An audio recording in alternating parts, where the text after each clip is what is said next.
everybody. Welcome to Lunch for the Soul. I'm Melissa Wilson. I'm so happy to welcome you here today. I'm with Fox 26 Houston News, typically anchor the morning news, but I'm also a medical reporter for Fox 26. And part of that is meeting the most fascinating people, many who go through a really tough time medically or something tragic happens in their life, but their faith is able to not only get them to the other side, but a lot of times some really good things come out of tough things that happen in life. That's certainly the case for our guest today. So without further ado, let's bring in Dr. Laura Murillo. Welcome to Lunch for the Soul. Thank you so much, Melissa. I appreciate the opportunity. Well, I cannot wait to share your story because it is absolutely a dramatic one. And you've done some incredible things in H-Town. You were such a success story. And perhaps something really tough that you went through ended up making you say, you know what, I got a second chance in life and I'm ready to take on the world. Do you feel like that happened? Absolutely, yes. And those times of struggle and stress and near life ending experiences can do a couple of things. And one is to just really knock us to our ground and deflate us, or they can serve as a reminder of how blessed we are to have a second chance. And I chose option number two. Well, you are incredibly visible in H-Town, and a lot of people may know you as the president and the CEO of the Houston Hispanic Chamber of Commerce, or perhaps they know you as a #1 international best-selling author. Thank you very much, not only in our country, but Canada, Australia. What a powerhouse you are. And again, all of that, part of it goes back to a book that you wrote about something incredibly scary and horrifying for any of us that happened to you so long ago. So I want to start with that, and then I want to get into your success story and all the amazing things you've done, and then how we can learn from that and hopefully tweaks our lives a little bit to add a little of that success to ourselves. Let's go back to what happened when you were only 18 years old. Yes. So the name of the book is Lead in Life. And I start out my first chapter describing this horrific experience at 18 when my mother and I were at Gulfgate Mall and I entered my vehicle. She got in on her side and someone with a gun jumped in on her side and pointed it to my head. And my mother was screaming frantically. I was blessed with calm and patience. And this gun was pressed to my head, and I just repeated, take what you want. Please don't hurt us. Take what you want. Please don't hurt us. And what I remember is him clicking back the gun. And I just shut my eyes and I thought, dear God, please don't let anything happen to my mother. And don't have her witness anything happen to me either. And he clicked the gun. And Melissa, by the grace of God, the gun jammed. And in that instant, I was able to pull my mom out of the car and he sped off. And later we found that he was wanted for murder in several states. And so that certainly can shake anyone to the core, but especially if you're 18 and you think your life is a long one. And it took me a few months to recuperate. But when I finally did, I realized that every day is a blessing and that we have the opportunity to do great things and help people and not to take it for granted. And so people ask, how do you have so much energy? How do you get so much done? Well, it gets done because, in fact, we purposely set out to do great things every day.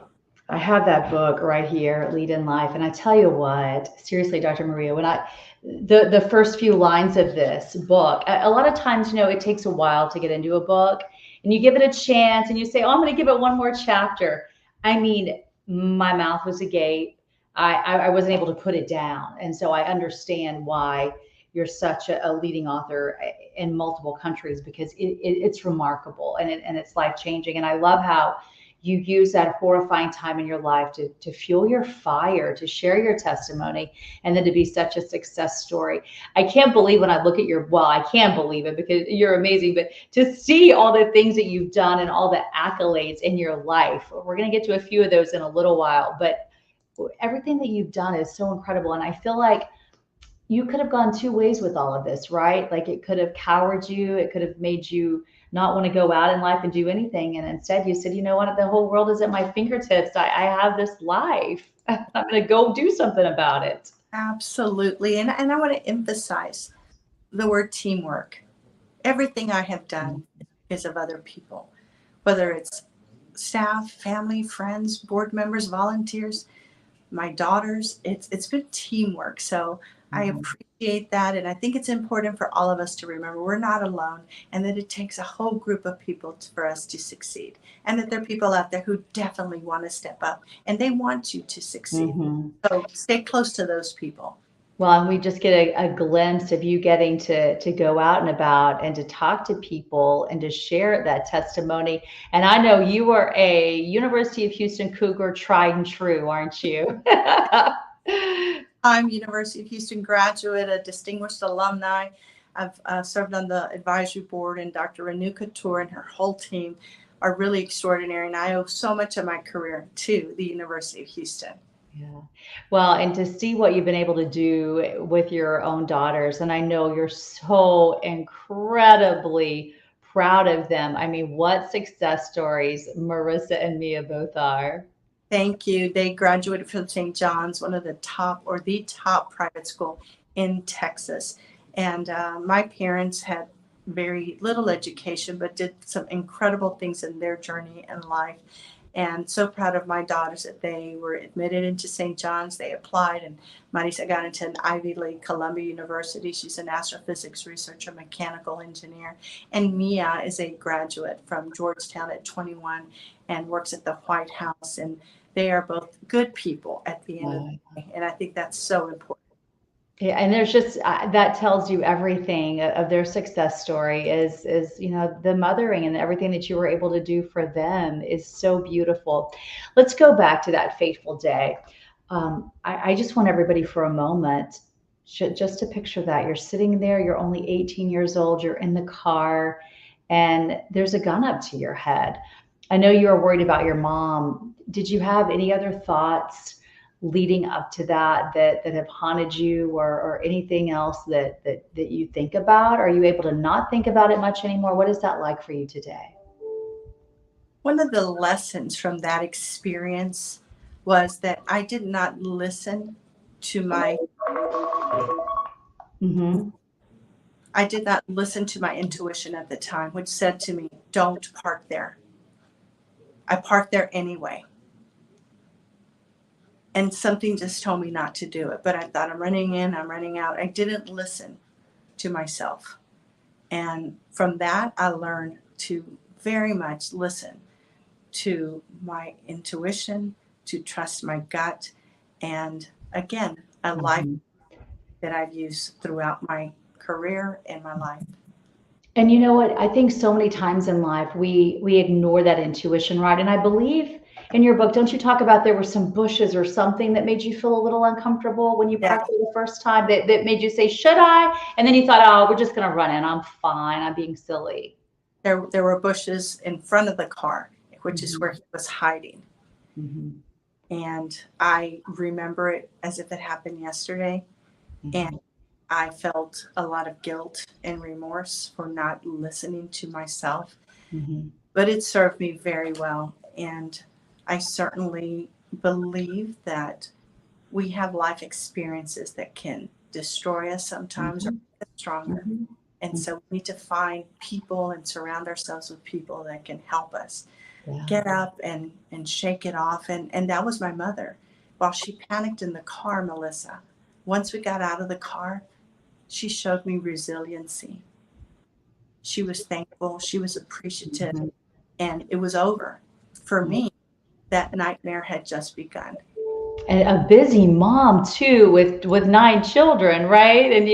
And I see your resiliency here. It's so fun to be able to see you celebrating life and truly living it to the fullest, and knowing again that you got that second chance of life. It's just so beautiful to see.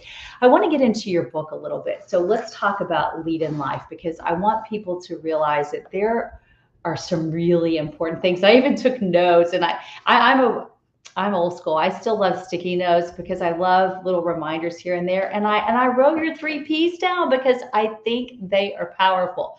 So I want to first of all tell people you're like me, you're a morning person. 3 a.m. is where you get your mojo. Tell us about that, please. Yeah, I don't know why. It's not a choice, but for whatever reason, I seem to have inspiration and clarity around the 3 a.m. hour. It doesn't happen always, Melissa, but it happens when I need it to, or when I Uh, feel like something is on my mind. And so I take advantage of that. But I also realize like I need my sleep. So mhm. I try to really protect that. But if it's on my mind and it's coming out at that time of the hour in terms of ways that I can help someone or things I need to do, I have embraced that. And Uh-huh. sometimes when I have things on my mind and I want to fix a problem or find a solution, I just park it and Mhm. go on with my day. And when it's time, that answer will present itself. Mhm. And typically it's just happened around that hour. I love that. And I was picturing, once I read that, I was picturing you then. Oh, I see her like typing in the middle of the night. Like you're writing this book. I Yeah, loved it. yeah. Okay, so let's get into those three P's. Let's start with people. Why is that so important and why and how you mentioned it earlier. You gave a little tease to us that you found teamwork important in life, but how did it affect you and where do people come into it all? Well, it starts, I think, with my father because he would always say, make sure you surround yourself with people who are smarter than you. And so it's a much better journey if you're with others, and it's a much smoother journey. And if you get a bump in the road, there are people that can help you figure out a solution. So identify great people. And remember, people want to invest in you, people want to see you succeed. So find those people and keep them in your life. But you also need to know that sometimes, there's challenges that you've never experienced, but those people may have already gone through that. So they can help you. So people, key to everything we do in life. Yeah, just don't do it all on your own. You can remember that there are people who care and who can help you along the way. I love that one. Okay, passion. And we know you have it. You've had a Yeah. lot of that because you've been able to pull off so much in your young life. So I don't necessarily think that that comes naturally for everybody. And maybe you'll disagree. Where do you find your passion? And how do you not only feel passionate about something, but actually go on to do something about it? Yes. So I believe that in my particular case, I'm a very passionate person and I get easily excited about doing great things and I want to do them to the best of my capacity and exceed and excel, and it drives me and it keeps me focused, it keeps me energized. It's that passion that has allowed me, as you'd said, to do so many things in my career, in my personal life. I'm focused. It's that passion. It creates this sense of joy and happiness. I can't wait to get things done. And I also, it's allowed me to even live in the moment, to be more present, right? Many people struggle and they're already on tomorrow and they didn't enjoy today. And so it's like a two-tier situation. Focus on the present and also plan for tomorrow. Mhm. Passion will get you very far. When there are bumps in the road, that passion will say, get up again, try something else, call other people. If Mhm. you're not passionate about it, it's very easy to have all of these ideas and not execute on any of them. Mhm. And then persistence is your final key. Yes. So again, you can have the right people, you can have passion. If you don't have persistence, the first 5 no's, you'll say, oh, well, that didn't work. If it's important, you've got people, you have passion, and you are persistent, and you find a new way to present things, and you find a new way to execute, and you find a new way to make sure that the message is clear, then you'll have success. And can you do one without the other two? Sure. But if you empower all of these 3 P's, people, passion, and persistence, it's a lot more likely that you will be successful. And that's part of what this book is about, is making sure all of those things align. Then I have parts of the book which are short, just captions that are life lessons, right? Things that I've learned along the way that can be just daily reminders. And the book really serves as this no excuses kind of book. Get things done, know what you want to do, have a plan, execute, and people, passion, and persistence will get you there. Well, I feel like you have just fueled the fire for so many people to want to do this through your book, through your speeches, through your book signings. And now I don't think I can say who it is because the names I don't believe have been released. But at Fox 26, we got to meet up with you. Here's a shot of you at Fox because we are getting to honor you at a huge event coming up very soon next month. Again, I don't think I can say what, so I won't. We'll save that and everyone will have to tune back in. Maybe we can cover it again in a month. But it's so amazing to see all the things that you've done. And that's how we found out about you through this honor. The list of accolades goes on and on. I want to talk to you about those and how you feel like perhaps that fateful day when you were 18 might have fueled that fire for you to come so far. So under your leadership with the chamber, you have set so many records and it's just unbelievable what you've been able to pull off to make it so recognized around the country. How do you feel that happened and that day affected that, and did it affect it? Well, I began by saying it's thanks to the staff, the board, the volunteers, our sponsors, that this chamber that I took over 16 years ago that was really about to close its doors or potentially merge with another business organization in the city, that it is where it is today, thanks to them. I serve as president and CEO, and I do believe that everything that I do is connected not only to that day, but so many other events in my life that have taught me that one must really be persistent, one must have passion, one must work with people, and the growth and the impact and the influence that this chamber has today is certainly one that we have worked on the course of many, many years. Mm-hmm. My hosting and serving as the founding executive producer and host of a television program with an audience reach of over 3 million, on radio on 6 stations, with an emerging leaders program through a foundation that we created to make sure young people are positioned for key leadership roles. The list goes on and on. Yeah, Mm-hmm. it's working with urgency. I talk about that in my book. Mm-hmm. Work with urgency, work with focus, work with precision, and then make all of those things line up. But you've got to be focused and having a timeline to help yourself get to those goals. Nothing is done overnight. It's a culmination of a lot of steps to everything I've done in my life. I didn't earn a PhD overnight. I did not, raise 2 daughters as a single mom overnight. It was a course of a long time. Since they were 10 and 13, I've been raising them as a single parent. And again, for people watching, there are many challenges in life. We've got to find support. We have to find people who have done it and not be afraid to ask for support. When I took over the chamber, I asked a lot of people Mm-hmm. to help us get to the next level. It was not done by myself. Now we are all the beneficiaries of a business organization that has influence not only locally at the state level or nationally, but also internationally. What an accomplishment by this chamber. And again, my thanks to the board, the staff, the volunteer and sponsors for helping us get there. And Melissa, we're not done. Oh, I believe that. I can't imagine what is to come for you because you've already done so much and you have so much left to do. Is there another book on the horizon or is this going to be your popular baby? How are you feeling about that? Well, I don't know. And I'm smart enough to know that that's really out of my control. Uh-huh. I had thought about this book for 10 years before I actually wrote it. Wow. And it came because people said, you should write a book. You should write a book. And then COVID came and everything changed for all of us. And I was in conversations with publishers and we were working remotely and we were, on Zoom left and right. And I thought, when else will I have time to write a book that would take normally 2 years, Yeah. my time? And I was able to complete it in 10 months on the weekends and at night.